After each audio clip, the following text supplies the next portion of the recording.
कि पार्टी में टाइट बदलते रहते हैं और एक नई टीम पिछले हफ्ते पार्टी ने बनाई है और सौभाग्यवश उसमें मुझे मीडिया प्रमुख का दायित्व दिया है। तो आज मैं पहली बार आपके समक्ष मीडिया प्रमुख के दायित्व के साथ हूं और हमारे साथ दिल्ली के लोकप्रिय नेता जो विशेषकर समय समय पर गरीबों और वंचितों से जुड़े हुए विषय उठाते हैं, ऐसे श्री रामवीर सिंह विधोई जी हमारे साथ हैं। इस प्रेस वार्ता को संबोधित करेंगे और इस प्रेस वार्ता का विषय आपके समक्ष रखेंगे हमारे मुख्य प्रवक्ता, जो पिछली टीम में भी हमारे मार्गदर्शक और मुख्य प्रवक्ता थे, श्री अभय वर्मा जी विधायक हैं लक्ष्मीनगर से। मैं उनसे निवेदन करूंगा कि वो इस वार्ता का इंट्रोडक्टरी रूप और उसके बाद रामवीर सिंह विधोई जी इसे संबोधित करेंगे।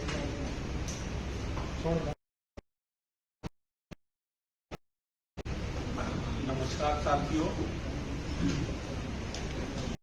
जैसा कि परवीन जी ने बताया, सेंटर वाली आईडी नहीं आई है ना, माइक आईडी। जैसा कि हमारे मीडिया प्रमुख परवीन शंकर कपूर जी ने बताया है कि एक नई टीम की घोषणा हुई है और पार्टी ने फिर से मुझे मुख्य प्रवक्ता की जिम्मेदारी दी है।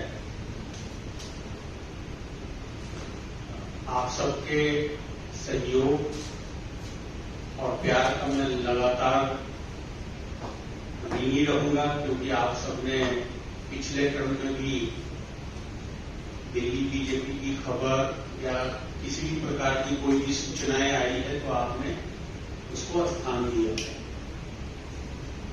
साथियों, दिल्ली सरकार के खिलाफ लगातार उनके कारगुजारियों को लेकर हम आपके बीच में आते रहे और आज का जो विषय है वो दिल्ली के गरीब लोगों के साथ जुड़ा हुआ विषय है। आपको जानकारी है कि दिल्ली के लगभग 72 लाख लोगों को आदरणीय प्रधानमंत्री मोदी जी के आशीर्वाद से लगातार राशन उपलब्ध कराते हम लोग आ रहे हैं। लेकिन दिल्ली सरकार अपनी वाहवाही, अपने पीठ थपथपाने के लिए बहुत सारी खामियां उन्होंने कर रखी है। पिछले दिनों आपको हम ले जाके भी दिखाए थे समय को बात की एक गोडाउन में जहां अनाज उन्होंने बांटा नहीं, सड़ गया अनाज, किसी भी प्रकार के उपयोग के लिए नहीं रहा। गरीब भूखे परेशान होते रहे, लेकिन सरकार के निकम्मेपन के कारण वो अनाज गरीबों तक नहीं पहुंचा। और अभी भी कई आदरणीय रामवीर सिंह विधोई जी जो हमारे नेता प्रतिपक्ष हैं, आपको विस्तार से बात करेंगे, अभी भी सरकार जो वितरण प्रणाली है उसको टोटल कोलैप्स कर रखी है। हमारे पास कई शिकायतें आती है, जबकि केंद्र सरकार ने सेंट्रलाइज व्यवस्था कर दी है, कहीं का भी व्यक्ति कहीं भी राशन ले सकता है। लेकिन दिल्ली की सरकार हमेशा दूसरे प्रांत के लोगों को राशन ना मिले उनको परेशान करे और हम जैसे विधायक जब इंटरफेयर करते हैं तब जाके उनको राशन मिल पाता है। नए राशन कार्ड बनाने का काम बिल्कुल रोका हुआ है। पिछले लगभग 5-6 साल से किसी भी नए राशन कार्ड बनाने का काम इस सरकार ने नहीं किया है।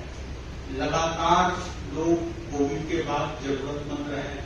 आपकी जानकारी में है कि 10 किलो अनाज मोदी जी के माध्यम से मिलता रहा है, लेकिन दिल्ली सरकार की निष्क्रियता और दिल्ली सरकार की कार्य क्षमता में कमी होने के कारण हम मोदी जी का संदेश गरीबों तक नहीं पहुंचा पा रहे हैं। बाकी इस विषय पे विस्तार से हमारे नेता प्रतिपक्ष आदरणीय रामवीर सिंह विधोई जी बात करेंगे। आदरणीय रामवीर सिंह। दिल्ली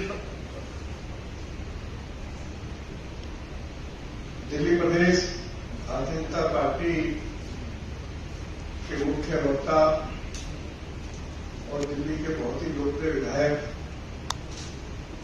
आदरणीय श्री अभय वर्मा जी, दिल्ली प्रदेश भारतीय जनता पार्टी के मीडिया प्रमुख आदरणीय श्री परवीन शंकर कपूर जी, मीडिया के सभी सम्मानित साथियों, मैं आज आपको कुछ महत्वपूर्ण जानकारियां देना चाहता हूं और मैं चाहूंगा कि दिल्ली सरकार का रिएक्शन भी जो मेरे द्वारा जानकारी आपको दी जा रही है उस पर आप जरूर लें। दिल्ली में 10 लाख प्रवासी श्रमिक हैं जिनके लिए श्री नरेंद्र मोदी जी की सरकार हर महीने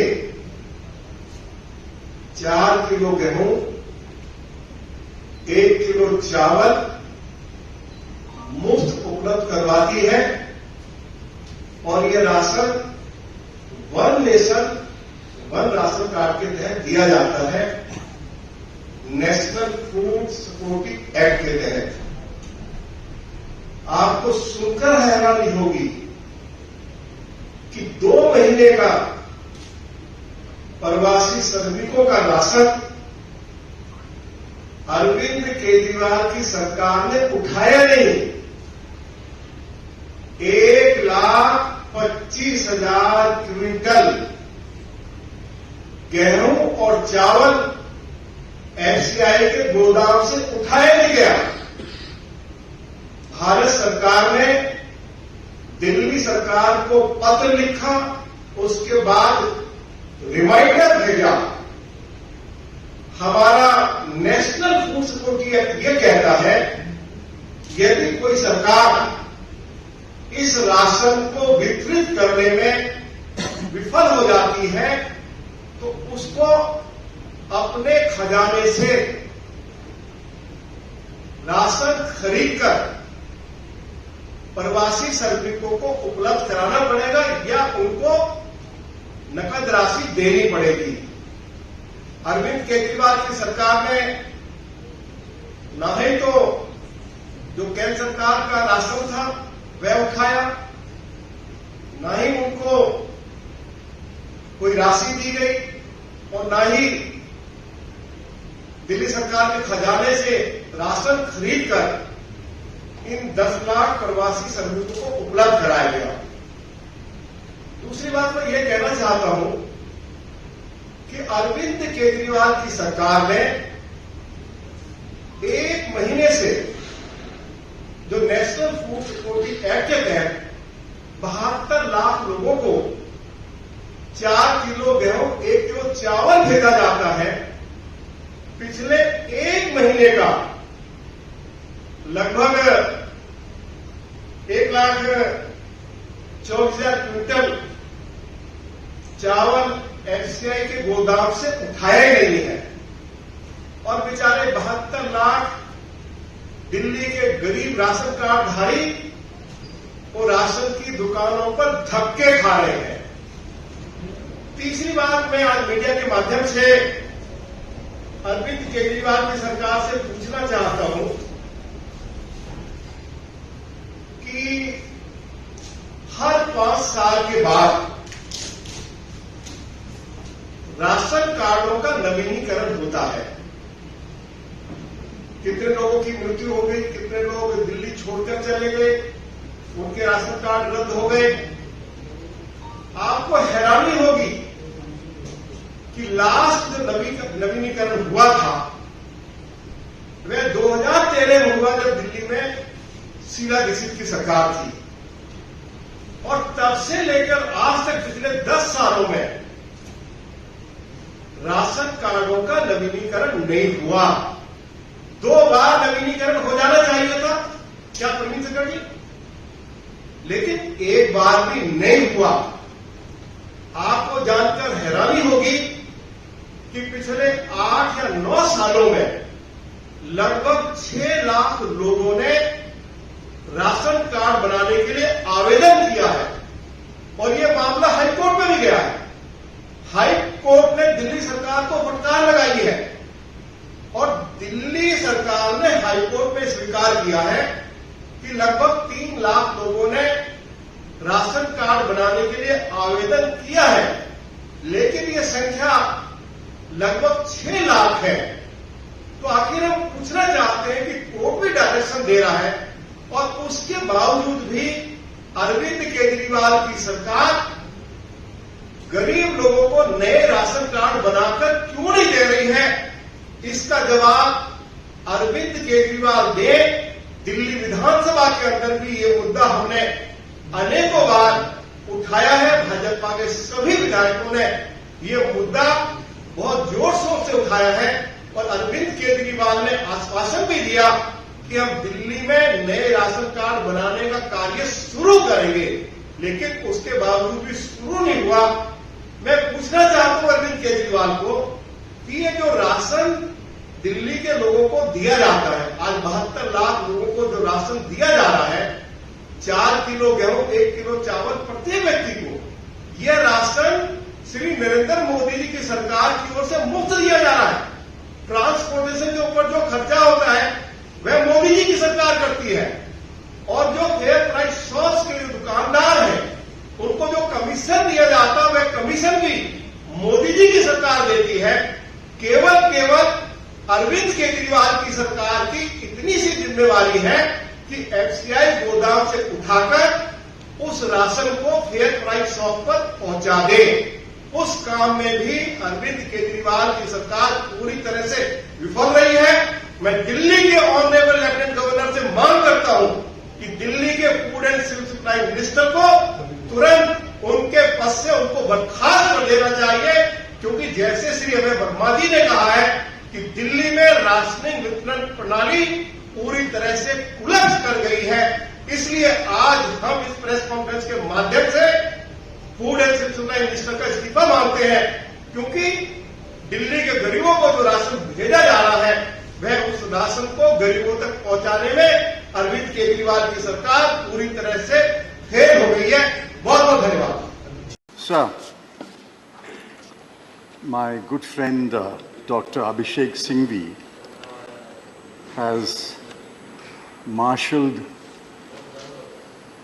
the legal arguments and placed the facts before this House and appeal to them, appeal to the House and appeal to the Treasury benches not to proceed with this bill because this bill is unconstitutional. Now, I can understand the full-throated support given by the BJP, but what I do not understand is the half-hearted support extended by two of my learned friends representing the BJD and the YRCP. They know that this is unconstitutional. I think the law ministry knows it is unconstitutional. It's like a moth which burnt once when it approaches a fire, again approaches the same fire, and again approaches the same fire because it's a moth. Now, this government tried it once, it failed. It tried it a second time, it failed. And you're trying it a third time. I wish you what you will get, a spectacular failure when this bill is taken up. Be that as it may. I'm not getting into the legal arguments because we are not a court of law, nor, I'm sure, anyone in the chair wants to be a judge. We are the Council of States. We are duty bound to protect the rights of states, rights of union territory. We are not representing an individual parliamentary constituency. I'm representing a state. Each one of my learned friends is representing a state. And collectively, we should represent all the states of India. What are we? Are we a union of states? Or are we going to become a union of moth-eaten states? Or a union of moth-eaten union territories? Or a union of municipalities? Please remember the old dictum, no taxation without representation. That's the fundamental premise of a representative and parliamentary democracy. Delhi has, according to the figures I sourced today, 3.17 crore people. Now the 3.17 crore elect a government. They elect a government to govern them, to take decisions on their behalf. The underlying premise is we are a representative and parliamentary democracy. You may ask me, where are those words in the Constitution? Those words are in the Constitution. The magic words are that there shall be a council of ministers with the chief minister at its head to aid and advise the lieutenant governor. The words aid and advise is not some kind of a friendly advice. Aid and advise has a long constitutional history. Aid and advise means the real power is in the Council of Ministers. The LG exercises formal power. The real power is with the ministers of the government. The formal power is with the President of India. Aid and advise is magical words.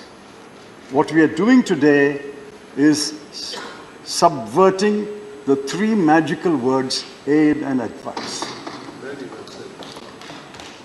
Now, people are watching us. It's not only the 200 odd members in this house.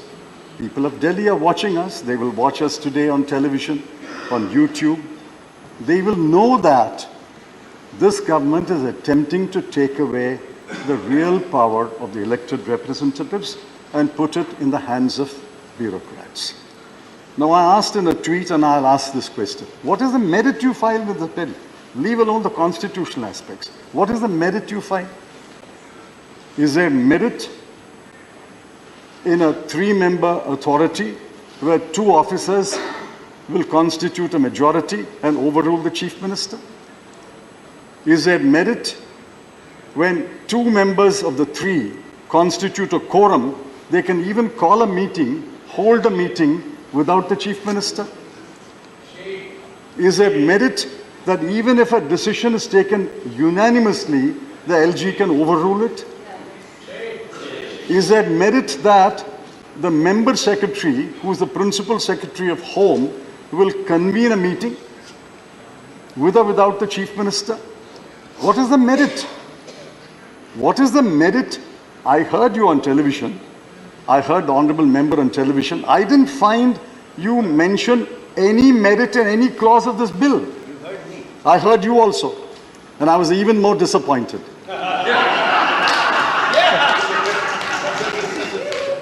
Therefore, what is the merit? What is the merit? What is the merit? What is the merit and what is the merit in this clause? They are sitting in the opposition. What is the merit in any clause? There is which clause has any merit in it? I would urge the honourable member to get into a groove that We are does not not getting into invite. the constitutionality. I'm saying, irrespective of the constitutionality, which clause has any you went on a merit in it? tangent, physically and thoughtfully. Therefore, the honourable member had an occasion to be on his feet. I would urge you to confined to that Very limit. well, this is my view. It is expected of you, sir. No, I have great respect for their view. All I'm saying is, I didn't find them point out the merit in the clause of the bill irrespective of the Constitution. So we have a bill today which the government thinks is the model for Delhi. They had invented a model for Jammu and Kashmir, and that is in court today. Please remember, we always talk about breakdown of the Constitution of India, breakdown of constitutional governance. Article 355, 356 speaks about breakdown of the constitutional machinery. What are we doing today? We are breaking the constitutional machinery. By passing this bill, by passing this bill, by passing this bill, we are breaking the constitutional machinery as envisaged. We broke it on 5th of August 2019 in Kashmir, divided a state into 2 union territories, and sending a chill in the spines of every state that any state can be broken into union territories. What are we doing today?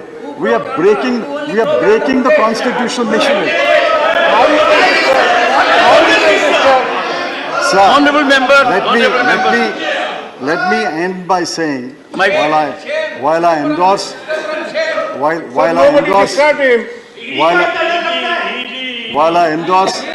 I endorse whatever my good friend Dr. Singhvi said about the constitutionality, and there is another forum which will argue, please remember, you have no constitutional authority to pass this bill, be that as it may. You have not even a moral authority to pass this bill. The treasury benches, when did they last win an election in Delhi? 15 years, Mrs. Sheila Dikshit was chief minister. I think there were 2 or 3 lieutenant governors. Please 1 minute. conclude. 2 or 3 lieutenant governors, and I was home minister for a while. Never once did the present present arrangement come in the way of Mrs. Sheila Dikshit functioning as perhaps one of the best chief ministers of this country. Shri Mahesh Jethmalani. Just one minute. I asked you before I started, you said 10 minutes, therefore I'm speaking. It's not 10 minutes yet. Sir, 9 minutes. It's 9 minutes. It's 9 minutes. Nine. It's not You 10 said minutes if as I... Sir, my Now, problem is when did the that BJP... everyone needs support of Jairam. When did the BJP last win an election? They won an election before 1998. 1998 to 15 years, Congress government was there. And after 2013, it's the AAP government. You won an election 25 years ago. What moral rights have you to speak for the people Sorry, of Delhi sir. and say this is what the people of Delhi want? Shri This is not what the Mahesh people of Jethmalani.